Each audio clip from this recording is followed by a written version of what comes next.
दोस्तों, आप सभी लोगों को पता है कि उत्तर प्रदेश की अब तक की सबसे बड़ी भर्ती परीक्षा हुई है 17 और 18 फरवरी को। दोस्तों, आप देख सकते हैं कि जो यूपी पुलिस की भर्ती परीक्षा हुई है उसमें आप देखिए 48,17,482 अभ्यर्थियों ने पंजीकरण कराया था, रजिस्ट्रेशन कराया था और इसमें से 43,13,611 अभ्यर्थियों ने जाकर के परीक्षा दी है। यानी कि ये लोग परीक्षा में बैठे थे। लगातार 2 दिन 4 शिफ्ट में पेपर हुआ है। दोस्तों, अब आप लोगों को पता ही है कि अभी कुछ ही दिनों पहले आपने देखा था आरओ एआरओ का पेपर हुआ था 11 तारीख को।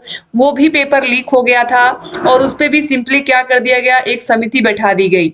उसकी भी जांच चल रही है। सेम वही स्थिति यहाँ पर भी आप देखिए, यहाँ पर भर्ती बोर्ड का बार-बार ये दावा करना कि सेंधमारी की कोशिश नाकाम हुई है। ठीक है, यहाँ पर ये सारी बातें कही जा रही हैं और यहाँ पर देखिए 93 लोगों को पूरे प्रदेश से गिरफ्तार भी किया गया है और यहाँ पर आप देखिए कहाँ-कहाँ गिरफ्तारी हुई है। ये भी यहाँ पर बताया गया कि बलिया में देखिए 17 लोग गिरफ्तार हुए हैं, फिरोजाबाद, बलरामपुर, गाजीपुर, यहाँ पर देखिए बनारस, हाथरस, मैनपुरी, गोरखपुर, बुलंदशहर, संत कबीर नगर, गोंडा, मथुरा, कासगंज। ठीक है, लगभग बहुत सारे जिलों से लोग यहाँ पर गिरफ्तार हुए हैं जिन्होंने भी परीक्षा में नकल कराने की कोशिश की या परीक्षा का पेपर लीक कराने की कोशिश की है। ठीक है, अब यहाँ पर आप देखिए सिपाही भर्ती परीक्षा में प्रश्न पत्र लीक के आरोपों की होगी जांच। तो उत्तर प्रदेश पुलिस भर्ती एवं प्रोन्नति बोर्ड ने सिपाही भर्ती को लेकर हुई परीक्षा के प्रश्न पत्र लीक होने के आरोपों की जांच करवाएगा। इसके लिए बोर्ड ने आंतरिक जांच समिति का गठन किया है। बोर्ड की अध्यक्ष रेणुका मिश्रा ने बताया कि एडीजी सदस्य सचिव की अध्यक्षता में गठित समिति प्रश्न पत्र लीक होने के आरोपों और प्रश्न पत्र की छपाई में त्रुटियों की जांच करेगी। साथ ही जिन अभ्यर्थियों को परीक्षा के दौरान अनुचित साधनों का इस्तेमाल करते हुए पकड़ा गया, वे दोबारा किसी भी भर्ती परीक्षा में न बैठ सके को लेकर संस्तुति भी करेगी। ये बहुत जरूरी है क्योंकि अक्सर ये दोस्तों देखने को मिलता है कि जो लोग पेपर आउट कराते हैं वो मैक्सिमम पेपर्स आउट कराते हैं और ऐसे लोगों को अगर सजा मिलेगी तो शायद फिर दोबारा ऐसा काम करने के बारे में कोई सोचेगा नहीं। तो उत्तर प्रदेश पुलिस में 60,244 पदों पर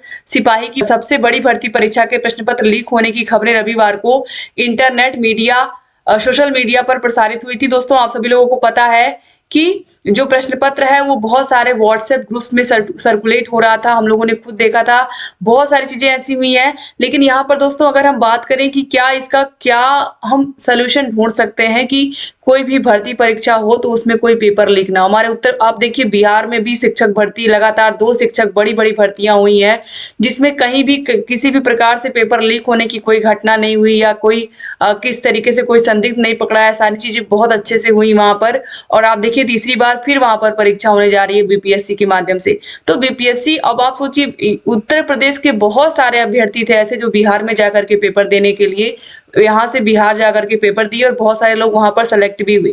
तो आप सोचिए इतनी बड़ी संख्या में वहां पर व्यवस्था करना बिहार जैसे राज्य में और अच्छे से पेपर करा लेना और हमारे उत्तर प्रदेश में सभी सुविधाएं होने के बाद भी सही से पेपर नहीं हो पा रहा, पेपर लीक हो जा रहा है और फिर उसके लिए क्या कर दिया जाता है, एक जांच समिति बैठा दी जाती है और जिसका नतीजा कब आता है, क्या होता है, कुछ पता नहीं चलता है। ठीक है, आप सभी को पता है एक घटना और हुई है कि एक अभ्यर्थी के प्रवेश पत्र पर सनी लियोनी की फोटो छपी हुई थी और नाम भी सनी लियोनी का लिखा हुआ था। तो इस तरीके की घटना यहाँ पर क्या हुई है, ये घटना कैसे हुई है, इसके बारे में भी यहाँ पर दोस्तों इसके बारे में भी जांच हो रहा है। तो इस तरीके से आप कह सकते हैं कि कोई भी बड़ी भर्ती जब होती है हमारे उत्तर प्रदेश में तो कहीं ना कहीं इसमें सेंधमारी करने की कोशिश की जाती है या फिर भर्ती का जो पेपर है वो आउट कराने की कोशिश की जाती है। इसको रोकने का एक ही तरीका है कि जिस तरीके से बिहार में बीपीएससी के माध्यम से चीजें कराई गई और सही से हो पाई, उसी प्रकार से अब उत्तर प्रदेश में भी एक ऐसी संस्था बनाने की जरूरत है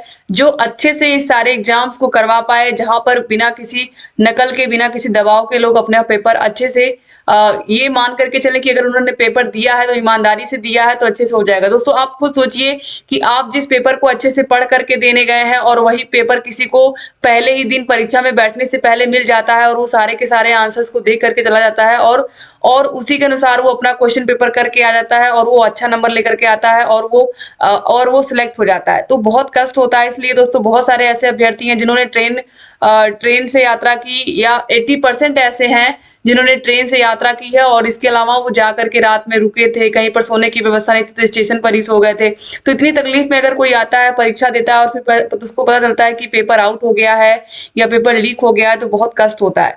और दोस्तों, अगर ऐसी घटना कहीं भी होती है तो उस पेपर को ज़रूर कैंसल करना चाहिए और एग्ज़ाम फिर से कराना चाहिए, क्योंकि सभी अभ्यर्थियों की भविष्य की बात होती है और सभी लोगों को बराबर मौका मिलना चाहिए। इस तरीके से देखा जाए तो जिनको पहले पेपर मिल गया, उन्होंने सारे आंसर देख लिए और जा करके वो एग्जाम में बैठ करके और पास भी हो गए। तो ये उन अभ्यर्थियों के साथ धोखा है जो मेहनत करके अच्छे से तैयारी करके अपना एग्जाम देने जा रहे हैं।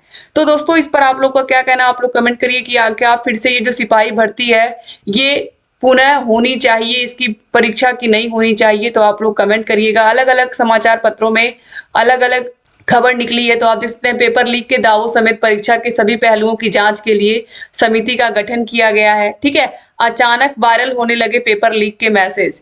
तो यहाँ पर ये सब चीजें भी बताई गई हैं कि किस तरीके से बहुत सारी चीजें यहाँ पर हुई हैं 2 दिनों में, 17 और 18 फरवरी के मध्य।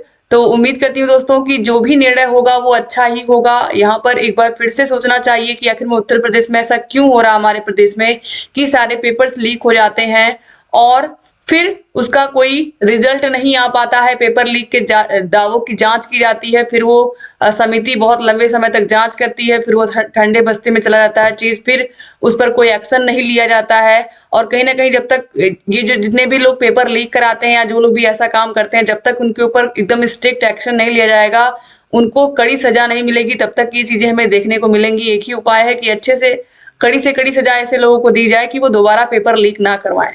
तो दोस्तों, उम्मीद करती हूँ कि आप लोगों को ये चीजें समझ में आई होंगी कि आखिर में हम कैसे रोक सकते हैं। आप लोग भी अपना सुझाव दीजिए कि क्या तरीके हैं जिससे हम जो लगातार भर्ती परीक्षाएं हो रही हैं, पेपर आउट हो रहे हैं, उनको हम लोग रोक सकते हैं। तो थैंक यू सो मच दोस्तों वीडियो को पूरा देखने के लिए। जय हिंद।